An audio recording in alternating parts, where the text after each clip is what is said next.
एक रहस्यमयी ग्रह अचानक अंतरिक्ष में प्रकट होता है और कुछ ही दिनों बाद गायब भी हो जाता है। जब वो दोबारा दिखाई देता है तो हैरानी होती है कि उसकी सभ्यता खेतीबाड़ी के दौर से निकलकर सीधा अंतरिक्ष युग तक पहुंच चुकी है। कहानी शुरू होती है अग्निवीर नाम की स्पेसशिप से। उसके इंजीनियर एक स्पेस अनोमली की जांच कर रहे थे। दूर से सब खाली दिख रहा था, मगर अचानक वहां एक ग्रह प्रकट हो गया। वाइस कैप्टन कविता आसपास की जगह का निरीक्षण करने लगी और पता चला कि वहां इंसान जैसे जीव रहते हैं, मगर उनकी सभ्यता खेतीबाड़ी वाले स्तर पर थी। गांव के कुछ बच्चों ने उन्हें देखा और डरकर भाग गए। एक लड़की गिर गई और उसके माथे पर गहरी चोट आ गई। कविता ने पछतावे में अपनी मेडिकल डिवाइस से उसे ठीक कर दिया। ये नज़ारा पूरे कबीले ने देखा और उसे एक चमत्कार समझ लिया। यही छोटा सा पल आने वाली सदियों को बदल गया। कुछ ही देर बाद ग्रह फिर गायब हो गया। डेटा एनालिसिस से पता चला कि ये ग्रह मल्टीपल ऑर्बिट्स पर है और जब ये दूसरे यूनिवर्स की ऑर्बिट में जाता है तो समय वहां तेजी से गुजरता है। इंसानों के लिए 7 दिन उस ग्रह पर 700 साल के बराबर थे।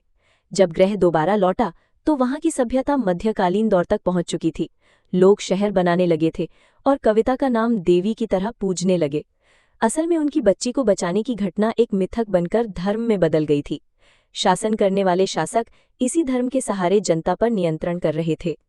कविता ने सच बताने की कोशिश की और दिखाया कि ये कोई चमत्कार नहीं बल्कि विज्ञान है। कुछ लोग मान गए, मगर सत्ता की राजनीति में ये सच्चाई दबा दी गई। वक्त बीतता गया और ग्रह जब अगली बार लौटा तो वहां की टेक्नोलॉजी इन्फॉर्मेशन एज तक पहुंच चुकी थी। अब कविता को मसीहा मानने वाले कट्टरपंथी भी पैदा हो गए थे।